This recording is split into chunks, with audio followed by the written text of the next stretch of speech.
faut du temps pour apprendre. Il faut 10 ans pour être médecin, il faut 10 ans pour être un bon charcutier. C'est comme ça. Bonjour, je suis Pascal Joly, charcutier, meilleur ouvrier de France dans le 15e. Je vous invite à visiter mon laboratoire. Suivez-moi.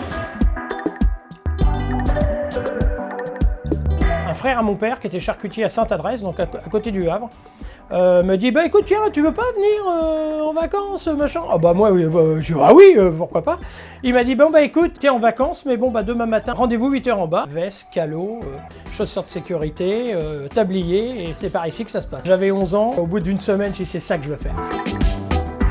J'ai fait ce que j'ai envie de faire dans la vie, de toute façon c'est ma passion.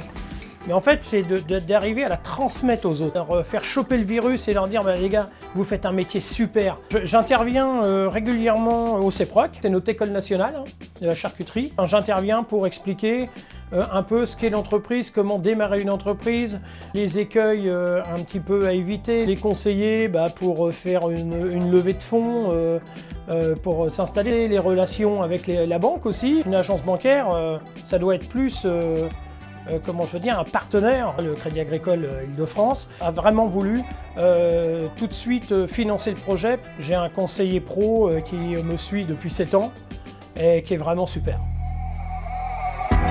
Moi, quand je suis arrivé en 1985, il y avait plus de 1000 charcutiers sur Paris et Petite Couronne. Et aujourd'hui, on est 60. Moi, quand j'étais jeune, on faisait 70-75 heures la semaine. Je peux vous assurer que ça fait très longtemps que c'est fini.